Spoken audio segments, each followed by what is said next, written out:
Movies can be a great way to spend your time. Being able to immerse yourself in an intriguing story for a couple of hours is a pastime that many people can enjoy. Sometimes, however, things can creep into a movie that may not seem like they were supposed to be there. There are many examples of things like this happening, such as the alleged hanging munchkin in The Wizard of Oz, which I've previously made a video about, and the supposed real ghost seen in Poltergeist. A very clear-cut example of this happening would be in the movie 3 Men and a Baby, where an apparition was supposedly seen in the background of one of the scenes. Just to give some context here before we get into the legend, this movie was not a horror film in any way, so the quote-unquote apparition we're seeing was obviously not purposefully put in there. 3 Men and a Baby was a movie released in 1987. It was a comedy film about 3 New York City roommates who find a baby that was abandoned in front of their loft that they now have to find out how to take care of. I've never actually seen the movie, so that's all I can tell you about it. So here's where the legend begins. Take a look at this scene from the movie. Lovely. What's her name? Mary. Mary. Oh, Mary. Look at the way she's looking at me.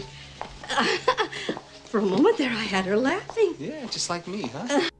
You might not have noticed it, but look closely here. In the background, you can see what appears to be a boy standing behind the window curtains. This initially confused and even freaked out a lot of people, as they weren't sure why that was included in the scene, or if it was supposed to be there. Soon, rumors began to surface in an attempt to explain what we were seeing. According to the legend, a boy was killed in the same house that this scene was recorded in, and this is the ghost of the boy. In more detailed versions of this legend, it is said the boy was 9 years old and killed himself with a shotgun because in this frame, the part revealed by the curtain looks somewhat like a shotgun standing on its end. Other variations of this legend include the mother of the dead boy suing the film studio for refusing to remove the ghost from the movie, and going on various television shows to talk about it.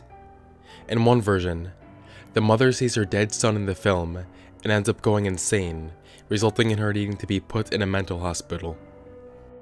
So here's the truth behind the whole thing. There was no ghost in the movie, and what we were actually seeing was a cardboard cutout of Ted Danson, who played Jack in the movie. The cardboard cutout prop was created for another scene in the movie involving a dog food commercial, but this scene was cut out of the movie, which is why the prop seems totally unrelated. Apparently the cardboard cutout got left on set, and a bunch of people got freaked out when they saw it. Nothing else to it. Now the figure in the window here does look a little bit different than the cardboard cutout here.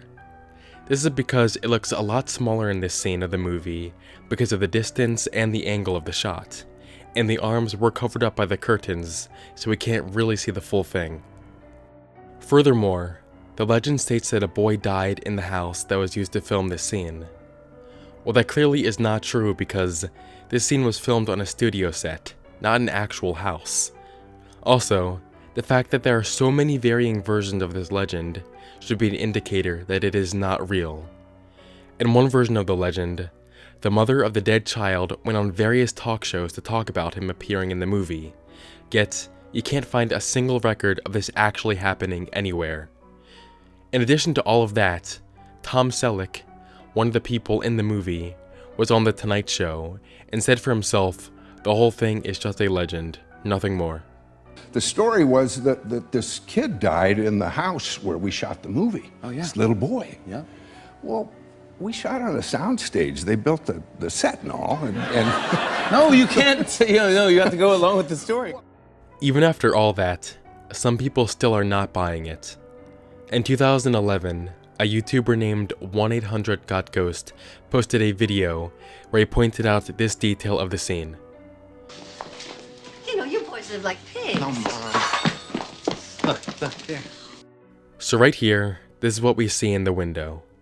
We see something, but whatever it is, it looks nothing at all like a cardboard cutout, or anything really. Now let's continue watching. Is she beautiful? There she is. Look at the way she's looking at me. At this point, now we see the full thing. According to 1-800-GOT-GHOST, the fact that this figure was not there before, but only moments later suddenly appears there, is evidence that this could have been a legitimate ghost. Although that's an interesting theory, I have to disagree that it is evidence of this being a ghost. Although initially we cannot see the cardboard cutout fully in the window, we can definitely see something. It's not like there's absolutely nothing at all there. And what we can see is black, which matches the color of the vest of the cardboard cutout. I'd have to assume the reason we don't see the full cardboard cutout has to be because of the camera angle, but there definitely is something back there. Alternatively, some people have suggested this could be the result of a continuity error. It wouldn't be that uncommon, as things like this happen a lot in movies and TV shows. Take this one scene from the TV show Friends, for example. The whiteboard in the background says poop on it, and then only a few moments later, it says get out. Is this the result of a ghost? Of course not, just a continuity error. Although this whole legend is pretty interesting, and I'll admit when I was younger it did freak me out a little, it can be quickly proven that nothing supernatural was going on in the set during the making of this movie.